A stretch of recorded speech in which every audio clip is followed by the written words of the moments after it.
Welcome back, Homestead Dreamers. In this month's video, I'm again sharing my journey on how I'm becoming a farm girl and cultivating a homestead mindset while living in a townhome in the city and working full-time. I'm here to encourage you to start your homestead dreams right now by sharing skills you can cultivate without animals, little to no land, or a lot of money, but will add to your homesteading know-how.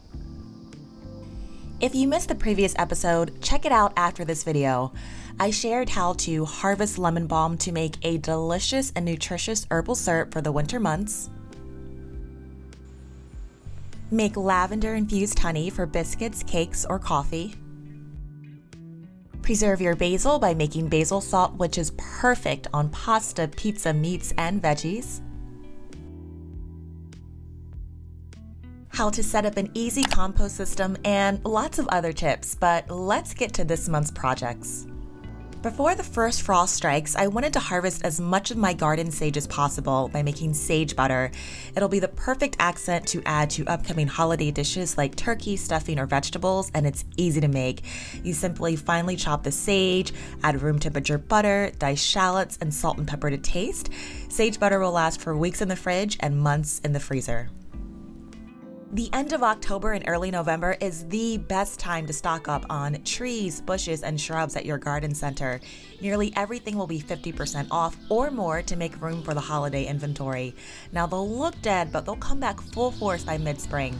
I picked up knockout roses, blueberries, and hibiscus plants for just $5 each.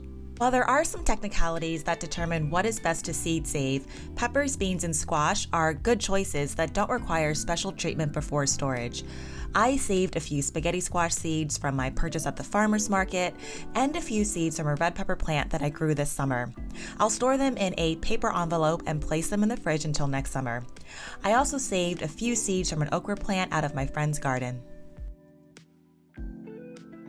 Y'all, I just love filling jars with citrus peels and end-of-season herbs to crank out jars upon jars of naturally scented cleaner. Talk about making something useful out of almost nothing.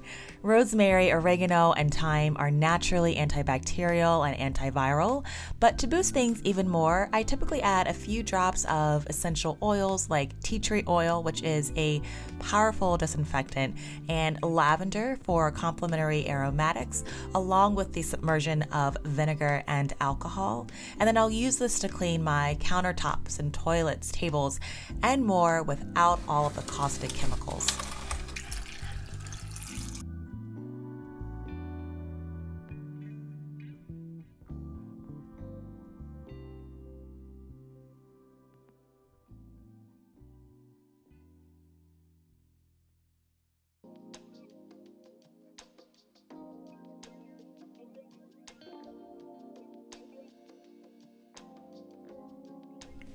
I prefer to reuse glass jars from the grocery store, not my canning jars, and this works just fine.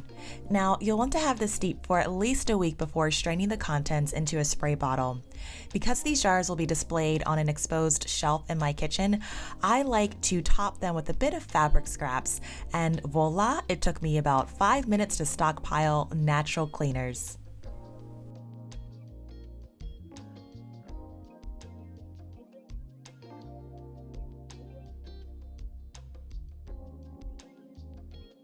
Another way to move towards self-sufficiency is to make your own reusable antibacterial wipes.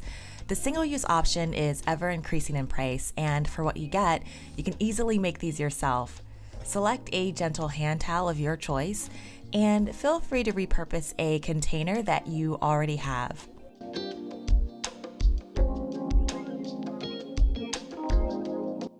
Pack the hand towels into the container and then top it off with a 70-30 vinegar to alcohol ratio, along with essential oils like tea tree and lemon or lavender, and you've got disinfectant wipes. I keep these containers in my car and outside in the garden. Now, to combat the drying effects from the alcohol, consider adding a few drops of almond oil. And if you think you need a large oil collection to get started with making your own products, you really don't. Here's a look at my most heavily used oils.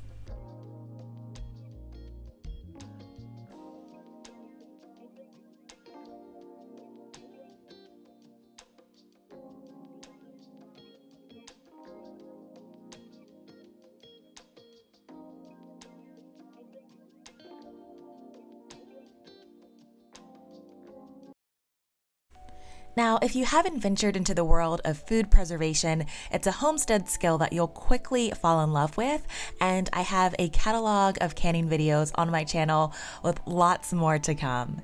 Now, as part of holiday meal preparations, I made a jalapeno cranberry sauce inspired by Linda's Pantry.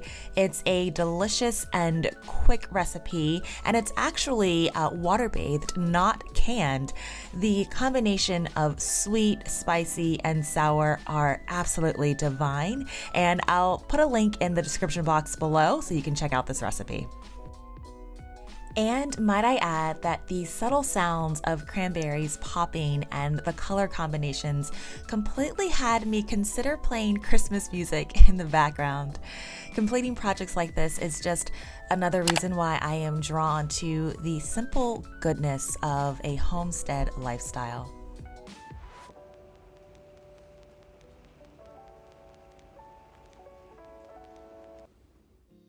On my eventual homestead, I'll have plenty of meat birds, so learning all the ways to maximize the harvest is essential.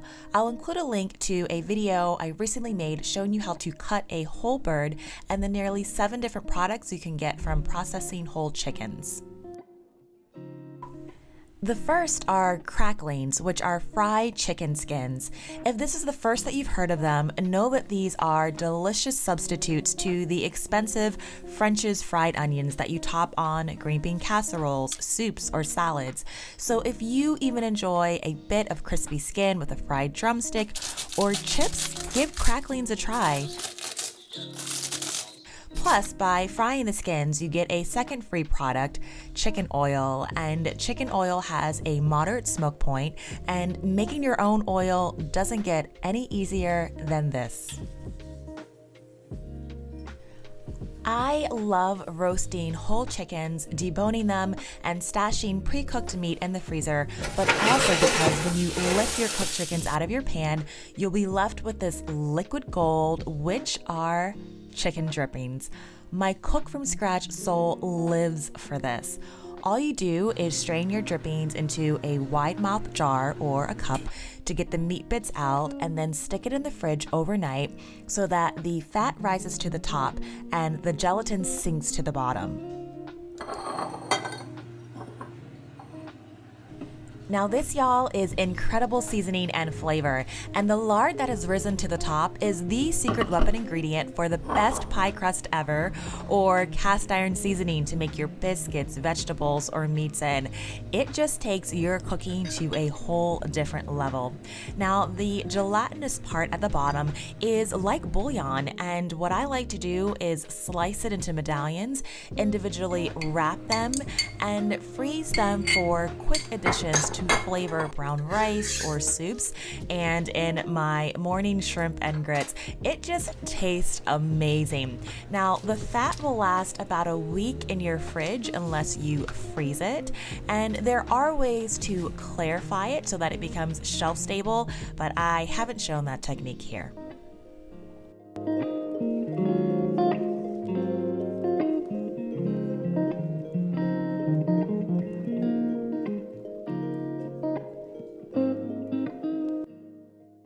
When you buy whole chickens, you can stop buying chicken broth because you can easily make gallons of broth to freeze or can using the leftover bones and chicken back, and various root vegetables and herbs that you'll simmer for a few hours on the stove.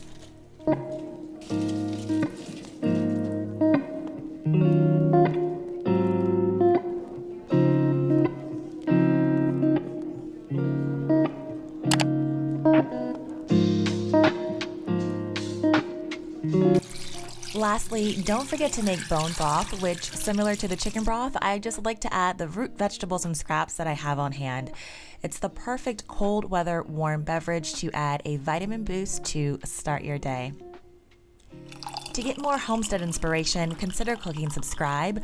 I'd love to know what you're up to this month as you build your homestead dream. Friends, I'll see you in my kitchen or garden soon.